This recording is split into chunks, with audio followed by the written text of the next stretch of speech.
네, 고린도전서 6장 1절에서 11절까지 말씀을 우리가 합독을 했는데, 우리가 말씀을 읽었다시피 오늘은 또 어떤 문제가 있어 사도 바울이 고린도 교회에, 고린도인들에게 또 하나님 말씀으로 말씀을 또 전하고 있습니다.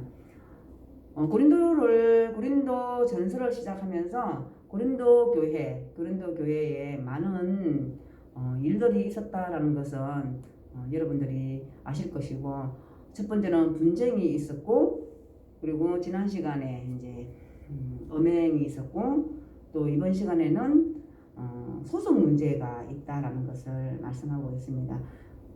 근데 그 소송 문제가 교회 내의 문제를 가지고 있는데, 그 교회에서 일어나는 그 문제를 어디로 갖고 가는 거예요? 세상 밖으로 나가는 거예요.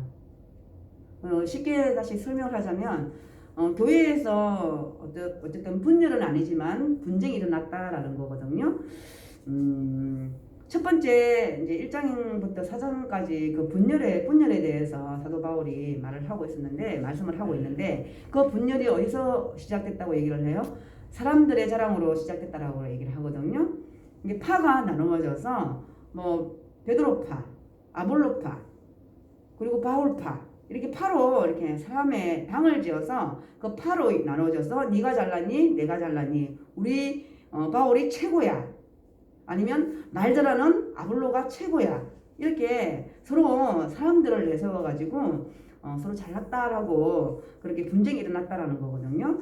사도 바울이 전하고 싶은 것은 그 분쟁 중에서도 너희들이 예수 그리스도를 잘 알지 못하는구나. 그리고 내가 사도 바울이 고린도 교회를 세우고 고린도 교회에 복음을 전했을 때 참된 복음이 너희들이 아직까지 일할지 못하는구나 라고 생각했다는 거예요. 그래서 분쟁에 대해서 분쟁 문제를 가지고 말씀을 했고, 마찬가지로 교회에 분쟁이 일어났을 때 그 문제를 교회 내에서 해결을 해야 된다라고 말씀하고 있거든요. 오늘 바로 사도 바울이 교회에서 분쟁이 생기고 분란이 생겼는데, 그 문제를 가지고 교회에서 해결하기보다는 세상 밖으로, 정말 말하자면 믿지 않는 사람들에게 말을 한다라는 거예요. 예를 들어서 우리를 한번 생각해 볼게요. 우리는 예수를 알아요. 그리고 말씀도 어느 정도 알아요. 그런데 전혀 알지 못하는, 예수님에 대해서 이름만 들어봤지 예수에 대해서, 성경에 대해서 잘 알지 못하는 사람들에게 교회에 일어났던 일을 가지고 혹 그 사람들한테 얘기를 한다면 그 사람들이 알 수 있을까요? 알지 못한다는 거거든요. 그런데 고린도 교회는 지금 어떤 교회에서 문제가 생겼을 때 그것을 가지고 세상 법정에 세워졌다라고 말씀하고 있다는 것입니다. 그래서 이 교회의 문제가 우리도 마찬가지, 교회의 문제가 일어났을 때 바로 교회 내에서 문제를 해결해야 된다라는 것입니다. 이 당시 고린도 지금 교회의 이 시대에는 바로 제가 저번에 처음 시작할 때도 말씀드렸지만 이 도시는 상업도시였다라는 것입니다. 그래서 아마 이 소송 사건이, 교회인과 교인 간의 소송 사건이 어떤 문제였을까라는 거거든요. 그 문제가 바로 머니, 바로 재산 문제였을 가능성이 높다라는 것입니다. 참 돈 앞에서는, 우리 세상말로 그러죠. 돈 앞에서는 부모, 자녀, 지간도 없고 형제 지간도 없다라고 얘기를 하거든요. 참 돈이 무섭기는 한 것 같아요. 바로 돈이 없었을 때는 그렇게 큰 문제가 되지는 않는 것 같아요. 제가 생각했을 때도 돈이 만약에 없다, 그런 문제는 별로 되지 않을 것 같아요. 싸움 문제 말하는 거예요. 돈이 없어서 어려운 문제는 물론 많겠지만 돈이 생겨서 문제가 생기면 생겼지, 돈이 뭐 없어서는 문제가 생기는 일은 거의 없는 것 같아요. 다른 사람들하고 문제는 없는 것 같아요. 바로 교인 간의 그 소송 사건이 아마 재산 문제였을 것이다라는 것을 가능성을 보여주고 있다라는 것입니다. 그래서 바울은 이 교인 간의 재산 그 문제를 가지고 바로 믿음을 가지고 믿음의 차원에서 바로 교회 내에서 처리하도록 해야 되는데 바로 교회 내의 판결을 받지 않고 단번에 이게 참 중요한 것 같아요. 단번에 기도를 하지 않았다는 거겠죠. 단번에 세상 법정에 내어놓았다라는 것을 말씀하고 있다는 것입니다. 그래서 제가 이제 소송 문제 이것을 한번 생각해 봤는데 제가 금방도 말씀드렸듯이 우리는 있을 때가 문제라는 거예요. 있을 때. 우리가 없을 때는 하나님 이런 것을 주시면 제가 어려운 사람도 돕고 우리 다 한 번쯤 생각해 보지 않았나요? 장로님? 해봤죠? 저만 그렇게 생각하는 거 아니죠? 돈이 생기면 하나님 일에 적극적으로 쓰겠습니다. 이렇게 우리 기도하잖아요. 근데 과연 그것이 인간이기 때문에 그렇게 물론 될 수 있죠. 될 수도 있는 사람들도 있죠. 그런데 그렇지 못하는 경우가 더 많다라는 것입니다. 그래서 오늘 말씀이 바로 교인 간에 혹시 돈 문제뿐만 아니라 교회 내에 혹 분란이 생기거나 분쟁이 생기면 이 일을 가지고 세상 밖으로 나가지 말라라는 것을 말씀하고 있습니다. 우리 성류교회에서도 혹 이런 일이 일어날 왜냐하면 사람과 사람이 사는 거기 때문에 일어날 수도 있다는 거거든요. 그리고 오해가 생길 수도 있다는 것입니다. 반드시 그것을 혼자 꿍꿍 앓거나 혼자 고민하거나 혼자 단번에 해결하려고 그만둔다거나 그런 생각은 잠시 접어두시고 오늘 아침에 이스라엘 야곱이 하나님 앞에 모든 것을 내려놓은 같이 먼저 내가 가지고 있는 생각들을 내려놓고 다시 한번 처음으로 돌아가서 생각해보고 기도하고 그리고 내가 결정을 내리는 것이 아니라 하나님이 기뻐하시는 일이 뭘까라는 것을 생각하시면 될 것 같습니다. 그래서 오늘 사도 바울이 세상 법정에 교회를 가지고 송사하지 말라라는 그 말씀을 전하고 있는데 한번 말씀으로 들어가 보겠습니다. 1절에 보면 너희 중에 누가 다른 이와 더불어 다툼이 있는데 구태여 불의한 자들 앞에서 고발하고 성도 앞에서 하지 않느냐. 이 결국 말씀 똑같은 거예요. 왜 교회에 분란이 일어났는데 이 일을 믿지 않는 사람들 앞에 가서 얘기를 하느냐는 거예요. 그렇게 해라 하지 말라? 그렇게 하지 말라라고 얘기를 하고 있습니다. 그리고 성도가 세상을 판단할 것을 너희가 알지 못하느냐? 세상도 너희에게 판단을 받겠거든 지극히 작은 일 판단하기를 감당하지 못하겠느냐. 네, 바로 어떤 소송을 우리 영혼에 비추어보면 지극히 작은 일이다라는 것입니다. 저는 이제 이 말씀을 여기 사도 바울 영혼에라고 이제 비유를 했는데 저는 여기다가 우리가 구원에 한번 생각을 해보면 괜찮을 것 같아요. 왜냐하면 우리가 아무리 큰 일이라 할지라도 구원은 뭐예요? 우리 생명이잖아요.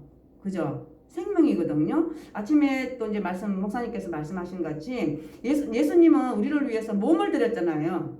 몸을 드렸거든요. 그 몸이 남에게는 별로 아무것도 아닌 것 같으면 아무것도 아닌 것처럼 느껴질 수 있지만 내 자신에게는 그게 전부인 거거든요. 바로 예수님이 그 전부인 것을 우리 인류의 죄를 위해서 드렸다는 말이에요.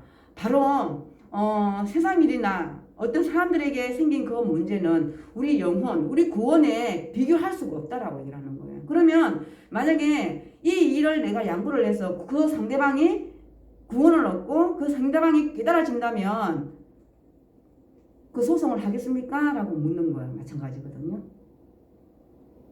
저는 여기에 참 되게 영원에 비교할 수 없다라는 것을 저는 좀 여기에서 이제 좀 많이 깨달아진 것 같습니다. 우리 영혼 아니면 예수님이 우리를 위해서 죽으신 같이 너희도 이웃을 위해서 사랑하라고 말씀하신 것은 너 이웃을 위해서 죽으라라고 말씀하신 거잖아요. 그런 것처럼 우리가 그 영혼에 대해서 아니면 그 상대방의 그 구원을 위해서 우리가 뭘 하는 거예요? 우리가 할 수 있는 일이 뭐예요? 전도라는 거잖아요. 거기에 비하면은 이런 문제들은 아무 일도 아니다라는 것을 말씀하고 있습니다. 그리고 3절에 보면 우리가 천사를 판단할 것을 너희가 알지 못하느냐? 그러하거든 하물며 세상 일이랴. 네, 여기 말은요. 바로 하나님의 일과 세상 일을 너희들이 알지 못하느냐라고 말씀하고 있습니다. 천사는 우리 구약 성경에서 뭐라고 해요? 하나님이 보내주신 사자라고 얘기를 하거든요. 우리 히브리서에도 그렇게 천사를 보낸다라고 얘기를 하거든요. 그것은 우리가 영적으로나 육적으로 천사를 알아볼 수 있을 정도면 우리는 그 하나님의 뜻에 우리가 그 가까이 가 있는 거잖아요. 마찬가지로 우리가 천사를 판단할 것을 너희가 알지 못하느냐라는 것은 바로 세상과 천사도 판단하는 그리스도인이라면 세상 일도 능히 판단할 수 있다라는 것입니다. 그러니까 하나님의 것은 하나님 것으로, 가야 것은 가야 것으로 그걸 판단하고 구분할 수 있는 사람 같으면 바로 그리스도인이다라는 것을 말씀하고 있다라는 것입니다. 그리고 4절에 보면 그런 너희가 세상 사건이 있을 때에 교회에서 경히 여김을 받는 자들을 세우느냐. 네, 바로 불신자, 경히 여김을 받는 자들은 것은 예수님을 알지 못하는 자들을 말씀하고 있습니다. 바로 불신자들을 가리키고 있는데 바로 이 세상 어떤 사람도 성도보다는 낮은 자들이다라는 이 뜻은 우리 죄 안 짓고 살 수 있나요? 다 우리 죄인이잖아요. 죄인이 죄인을 탓할 수 없은 것 같이 바로 아무리 잘못을 하고 큰 일을 했다 할지라도 하나님이 성도라라고 불렀다 하면 우리도 그 상대방을 그 성도라고 부름받는 그 사람을 바로 이 세상에 믿지 않는 자들보다 나은 자들이다라는 것을 4절에서 말씀하고 있습니다. 5절은 내가 너희를 부끄럽게 하려 하여 이 말을 하노니 너희 가운데 그 형제 간의 일을 판단할 만한 지혜 있는 자가 이같이 하나도 없도다라고 말씀하고 있습니다. 바로 우리가 어떤 일을 할 때에 우리가 세상 속에 세상에 있는 걸 가지고 우리가 판단하거나 바로 법정 앞에 세우지 말라라고 말씀하고 있습니다. 6절은 형제와 더불어 고발할 뿐더러 믿지 않은 자들 앞에서 하느냐. 참 여기에서 보면 형제와 더불어 고발할 뿐만 아니라 믿지 않은 자들 앞에서도 믿지 않는 자들 앞에 고발을 한다라고 말씀하고 있는데 여기는 두 가지 잘못을 고린도 교회가 하고 있다라는 것을 말씀하고 있는데 첫 번째는 교인을 고발하는 것, 송사하는 것이고 바로 그 둘째는 그 송사하는 그게 고발을 하는데 누구 앞에서 했다고 얘기를 하는 거예요? 믿지 않는 자들 앞에서 까발렸다라고 얘기를 하는 겁니다. 참 부끄러운 일이죠. 7절에서는 너희가 피차 고발함으로써 너희 가운데 이미 뚜렷한 허물이 있나니 차라리 불의를 당하는 것이 낫지 아니하며 차라리 속는 것이 낫지 아니하냐라고 말씀하고 있습니다. 차라리 그럴 바에는 너희들이 어떻게 하라고요? 그냥 쏘가주라라고 말을 하고 있습니다. 그냥 조금 손해를 보라라고 말씀하고 있다라는 것입니다. 그래서 8절은 너희는 불의를 행하고 속이는구나. 그는 너의 형제로다. 네, 여기서 형제라라고 말씀하고 있는데 사도 바울이 형제들이라는 말을 많이 쓰거든요. 이 뜻은 바로 그리스도인들에게 쓰는 말이고 우리 아무에게나 형제라고 말하지 않잖아요. 그죠? 우리 교회에 속해 있는 교인들 서로 각자에게 형제요 자매다라고 말씀하고 있는 거거든요. 그래서 바로 너희는 서로 형제다라고 말씀하고 있습니다. 그러면서 이제 결론을 내려요. 9절, 10절, 11절 사도 바울이 결론을 내립니다. 바로 불의한 자, 불신한 자라고 말씀하고 있죠. 불의한 자가 하나님 나라를 유업으로 받지 못할 줄을 너희가 알지 못하느냐라고 말씀하고 있습니다. 결국에는 하나님을 믿는 자들, 예수 그리스도를 아는 자들, 예수 그리스도의 그 말씀을 깨달은 자들은 이런 일을 한다 안 한다? 하지 않는다라고 얘기하고 있습니다. 그래서 사도 바울은 처음 시작할 때 얘기를 합니다. 너희가 아직까지 밥 먹을 만한 그런 신앙을 가지고 있지 않다라고 얘기를 하고 있습니다. 그래서 내가 너희에게 뭘 했다? 저주로 했다라고 말씀하고 있는 것입니다. 그래서 유업을 하나님 나라의 유업을 받지 못할 줄을 알지 못하느냐, 미혹을 받지 말라. 음행하는 자나 숭배하는 자나 간음하는 자나 탐색하는 자나 남색하는 자. 위에 말씀은 다 알겠죠. 탐색하는 자는 바로 변태자들을 말씀하고 있고요. 남색하는 자는 바로 동성연애하는 자를 말씀하고 있습니다. 그리고 10절에는 도적이나 탐욕을 부리는 자나 술 취하는 자나 모욕하는 자나 속여 빼앗는 자들은 하나님 나라를 유업으로 받지 못한다라고 말씀하고 있어요. 바로 또 언제 아침에 설교를 말씀하신 그 말씀이 또 생각나요? 마태복음 5장 말씀이 생각나죠. 바로 이 마태복음 5장 말씀하고 반대의 말씀인 거잖아요. 그죠? 우리가 심령이 가난하고 의에 목마르고 그럴 때만 하나님을, 예수님을 만날 수 있는 거거든요.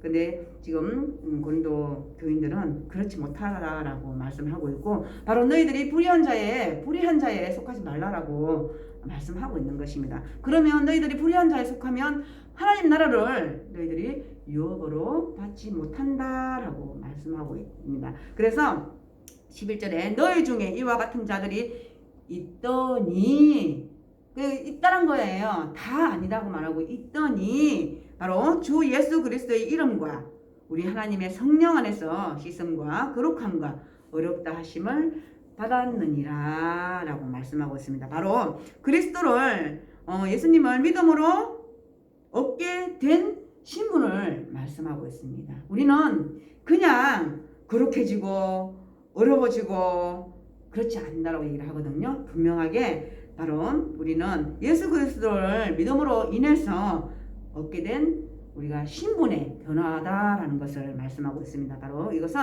하나님의 성령 안에서 씻어지고 그리고 우리가 거룩해지고 어렵다 하심을 받는다라는 것을 말씀하고 있습니다. 네, 세 가지 똑같은 사실을 가지고 다르게 세 가지 표현으로 했다라는 것을 볼 수 있습니다. 우리는 예수 그리스도를 믿는다라고 우리 스스로에게 말을 합니다. 그리고 우리는 맞습니다. 우리가 한 주간을 또 살아갈 텐데 고린도 교인들에게 사도 바울이 이렇게 말한 것 같이 우리는 불의한 자가 아니라 어떤 삶 속에서도 우리는 예수님을 닮아가려고 노력할 것이고 또 예수님의 삶을 살아가기 위해서 우리는 또 노력한다는 말은 좀 어렵지만 그래도 노력하고 또 그 말씀에 귀 기울이고 산다라는 것입니다. 그런 것 같아요. 우리 지금 이 부분을 딱 보면 이런 것 같아요. 너희들이 예수님을 말로는 믿는다 하면서 상대방에게 어떻게? 해로움을 주는 사람, 해를 끼치는 사람을 말하고 있는 거거든요. 그래서 우리가 세상 살 때에 우리가 조금씩 손해보는 삶을 살면 모두가 행복해지는 것 같습니다. 그래서 예수님이 우리에게 생명을 주신 같이 우리도 상대방에게 생명을 주지 못할 망정 해는 끼치지 말고 그냥 조금 그래 내가 손해보면 여러 사람이 행복해지겠구나 라고 또 생각하시면서 또 주의 이름으로 우리가 승리하는 그런 한 주간이 되기를 원합니다. 기도하시겠습니다. 하나님 참으로 감사합니다. 그리스도인이 또 그리스도인끼리 서로 또 비판하고 또 서로 비교하고 그렇게 살지 않기를 원합니다. 저희들 이 세상 살아갈 때에 예수님께서 저희들이 가르쳐 주신 그 가르침을 잘 알게 하시고 또 저희들 그렇게 살기를 원합니다. 한 주간에도 하나님 뜻을 저희들 잘 알게 하시고 깨닫게 하셔서 또 많은 사람들에게 좋은 영향력을 끼칠 수 있는 우리 성류인들이 될 수 있도록 주님 한 주간 도와주시옵소서. 감사합니다. 예수님의 이름으로 기도드립니다.